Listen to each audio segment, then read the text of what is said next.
Уважаемые друзья, меня зовут Лагутин Михаил Петрович. Я заслуженный врач России, кандидат медицинских наук, доцент, врач высшей категории по спортивной медицине и лечебной физкультуре. Сфера моих интересов или моей деятельности, интересов у меня много, да, деятельности обширна, но основное направление это спортивная медицина, лечебная физкультура, реабилитация. Хочу остановиться на реабилитации при заболеваниях и повреждениях опорно-двигательного аппарата, а конкретно поясничного отдела позвоночника, который сопровождается выраженным болевым синдромом.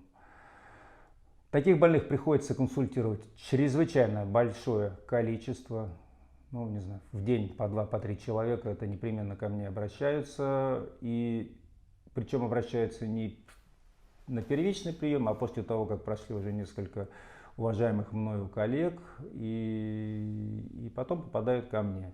И начинается у нас такой квест, поиск истины, поиск правильного подхода. Я вообще всем своим студентам говорю, что реабилитация такая наука, она как сродни детективу. То есть для того, чтобы грамотно провести реабилитацию, надо очень четко найти, понять слабые места, которые спровоцировали появление боли в спине. У нас сейчас 21 век на дворе, очень просто.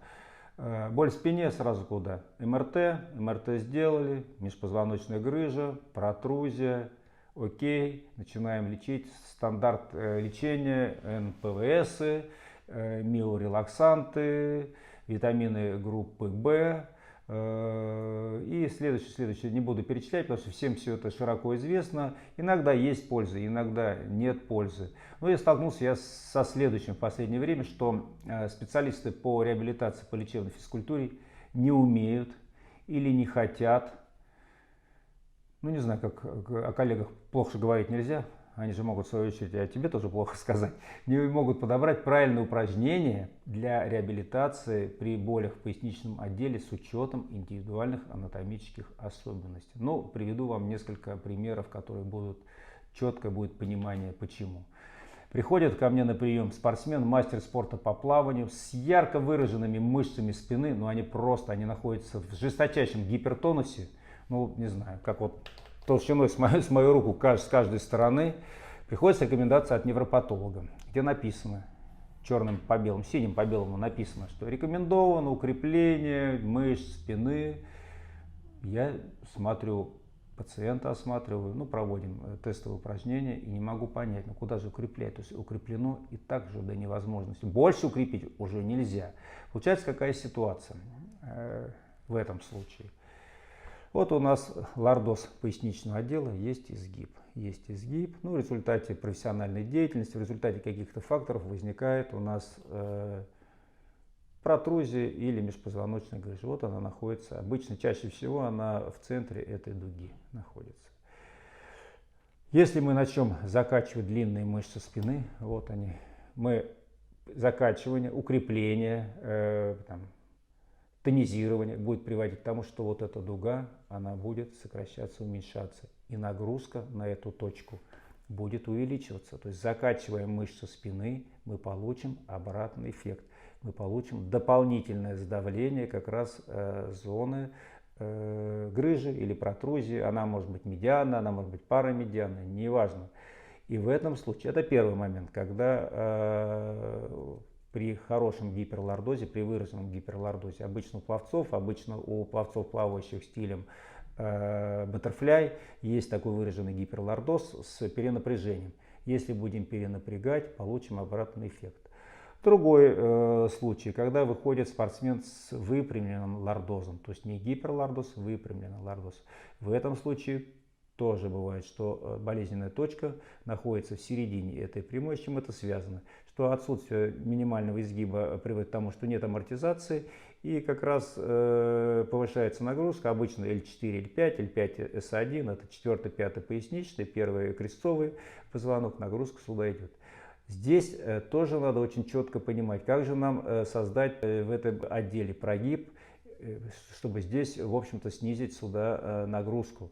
В этом случае, во втором случае, укрепление длинных мышц спины будет актуальна. Укрепляя мышцы спины, мы создадим прогиб и тем самым уменьшим нагрузку на вот эту точку, которая у нас находится в зоне, безамортизационной зоны. Это важный момент.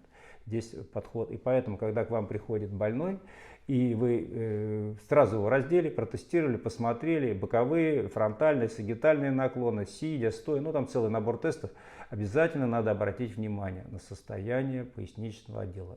Гиперлордоз, нормальный лордоз, выпрямленный лордоз. От того, какой из этих типов лордоза присутствует у пациента, будет как раз подбор упражнений. Вот в первом случае, про который я рассказал, при гиперлордозе, нужно идти таким путем. Здесь нужно снимать нагрузку, с обратной стороны укреплять мышцы пресса, чтобы мы смогли снять напряжение с этих мышц. То есть здесь у нас идет хороший массаж.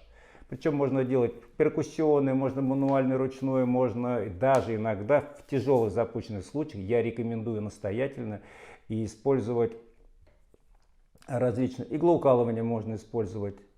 УВТ великолепно подходит. Ударно-волновая терапия снимает напряжение просто шикарно.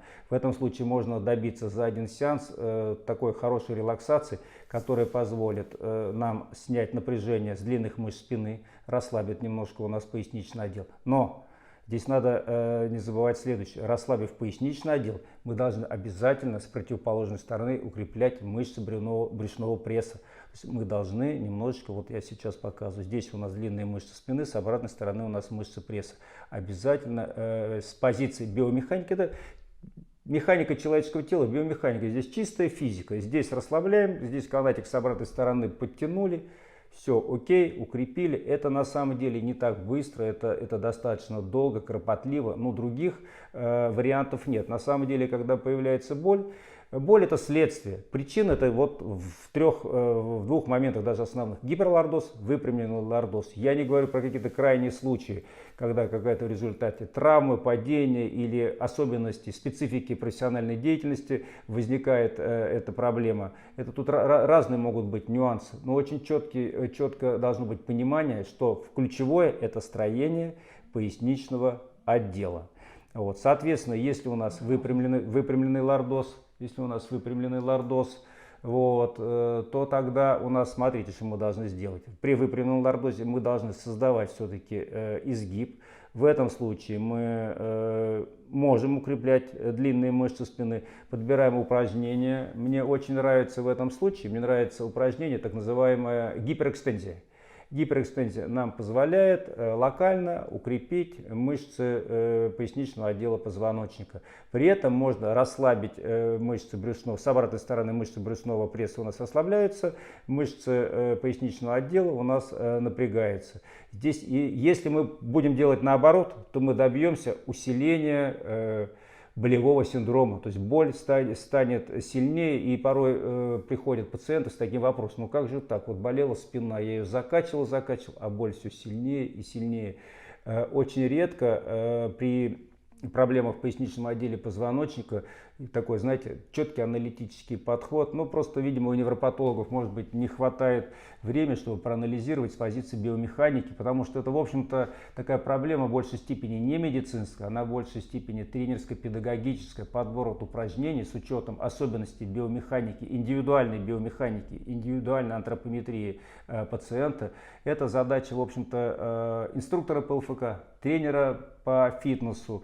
Но я считаю, что врачи, которые занимаются реабилитацией с подобной проблемой, должны это знать. Потому что получается ситуация абсолютно парадоксальная. Пропиваются и прокалываются НПВС в огромных количествах, выпиваются миорелаксанты, колются, пьются витамины группы В, кратковременное облегчение, потому что вот это все вышеперечисленное, оно не решает самой сути проблемы, да? Оно причину не убирает, только следствие. Причина это то, что я сказал. Следствие это боль. Ну, убрали мы следствие, а причина-то осталась. И поэтому умение четко найти причину, ну вот как минимум 2-3 такие вот наметочки я вам дал, на что нужно обратить внимание. Вы можете встать перед зеркалом, сфотографировать себя, посмотреть. Здесь очень такой момент, очень тонкий момент при подборе упражнений. Вот. И опять же здесь Иногда при визуальном осмотре этого может быть не видно, но на снимках МРТ это прекрасно все заметно. И зачастую специалисты, которые делают МРТ, которые проводят описание МРТ, они это не указывают. Указывать анатомические особенности строения, это не входит в их обязанности, это, в общем-то, в постановке диагноза не имеет значения. Но если вы грамотный специалист или хотите быть грамотным специалистом, вы, кроме визуального осмотра пациента, должны обязательно обратить внимание на какие-то особенности, которые видно на МРТ, посмотреть. Бывает, визуально непонятно, на МРТ четко видно гиперлордоз, выпрямленный лордоз, все эти тонкие тонкости, нюансы, их прекрасно видно. Исходя из них, вы уже формируете реабилитационный протокол, подбираете упражнения, которые действительно в каждом конкретном случае будут эффективны. И они тогда будут эффективны, когда будут подбираться с учетом вышесказанного. Дорогие друзья, если вам было интересно это видео, но у вас возникли какие-то дополнительные вопросы, можете обращаться ко мне на консультацию. Я смогу подобрать в каждом конкретном случае тот вид спорта, который поможет вам пройти оптимальную реабилитацию и как можно быстрее восстановиться в строй. По поводу консультации написать можно мне в Telegram, ссылка находится в описании. Спасибо за внимание.